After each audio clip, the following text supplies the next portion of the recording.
Bismillahirrahmanirrahim. Assalamualaikum warahmatullahi wabarakatuh. Perkenalkan, nama saya Siti Remjania. Saya dari kelas 12 IPS 1. Saya di sini akan menjelaskan tentang isi kandungan surat Al-Fatihah dari ayat 1 sampai 7. Dalam bahasa Arab, Al-Fatihah artinya adalah pembukaan. Sebab itu, Al-Fatihah sering disebut sebagai Ummul Quran atau Ummul Kitab karena Al-Fatihah merupakan induk dari semua isi Al-Quran. Al-Fatihah terdiri dari 7 ayat. 4 ayat pertama berisi tentang pujian-pujian terhadap Allah Subhanahu wa Ta'ala. 3 ayat terakhir berisi tentang doa atau permohonan dari manusia. Ayat pertama, A'udzubillahi minasyaitonirrajim. Bismillahirrahmanirrahim. Artinya, dengan menyebut nama Allah yang Maha Pengasih lagi Maha Penyayang. Aku memulai bacaan Al-Quran dengan menyebut nama Allah, nama teragung bagi satu-satunya Tuhan yang patut disembah, yang memiliki seluruh sifat kesempurnaan dan tersucikan dari segala kekurangan, yang Maha Pengasih, pemilik dan sumber kasih, yang menganugerahkan segala macam karunia baik besar maupun kecil kepada seluruh makhluk, yang Maha Penyayang, yang tiada henti memberi kasih dan kebaikan kepada orang-orang yang beriman. Memulai setiap pekerjaan dengan membaca basmalah akan mendatangkan keberkahan. Dan dengan mengingat Allah dalam setiap pekerjaan, seseorang akan memiliki sikap spiritual dalam melakukan suatu kebaikan dan akan terhindar dari keburukan. Ayat kedua, Alhamdulillahirabbil alamin. Artinya, segala puji bagi Allah Tuhan semesta alam. Segala puji kita persembahkan hanya kepada Allah semata, Tuhan pencipta dan pemelihara seluruh alam, yaitu semua jenis makhluk yang ada di muka bumi ini. Ayat ketiga, Ar-Rahmanir-Rahim. Artinya, yang Maha Pengasih lagi Maha Penyayang.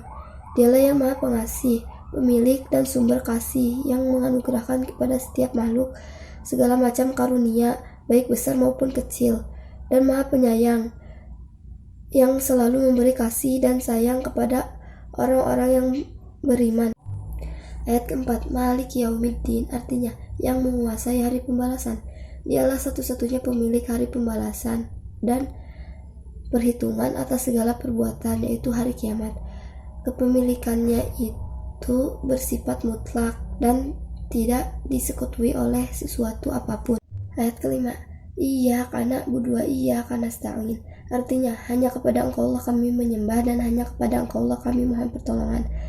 Atas dasar semua ini, hanya kepada Engkau Allah kami menyembah dan beribadah dengan penuh ketulusan dan kekhusyuan serta tawakal, dan hanya kepada Engkau Allah kami mohon pertolongan dalam segala urusan dan keadaan, sambil kami berusaha dengan keras. Ayat ke-6, Ihdinas siratal mustaqim. Artinya, tunjukkanlah kami jalan yang lurus. Kami memohon, tunjukilah kepada kami jalan yang lurus dan teguhkanlah kami di jalan itu, yaitu jalan hidup yang benar, yang dapat membuat kami berbahagia di dunia dan di akhirat, serta dapat mengantarkan kami menuju keridhaan Allah Subhanahu wa Ta'ala. Ayat ke-7, Siratal ladzina an'amta 'alaihim ghairil maghdubi 'alaihim waladdallin. Artinya, yaitu jalan orang-orang yang telah Engkau beri nikmat kepada mereka, bukan jalan mereka yang dimurkai dan bukan pula jalan mereka yang sesat, yaitu jalan orang-orang yang telah Engkau beri nikmat kepada mereka berupa keimanan, hidayah, dan ridhomu. Mereka itu seperti dijelaskan dalam Quran Surat An-Nisa ayat 69. 1. Para nabi yang telah dipilih oleh Allah Subhanahu wa Ta'ala dan pendapat bimbingan, serta dipilih untuk menuntun para manusia menuju kebenaran ilahi.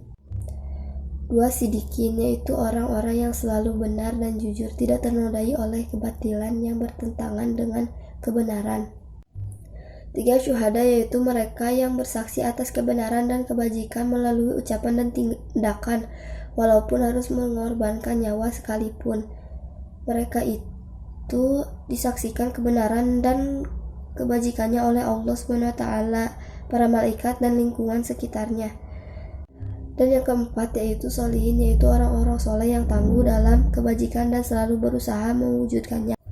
Jalan yang kami mohon itu bukan jalan mereka yang dimurkai, yang mengetahui kebenaran tetapi tidak mengikuti dan mengamalkannya, bahkan menentangnya, seperti kelompok Yahudi yang mengikuti jalan mereka.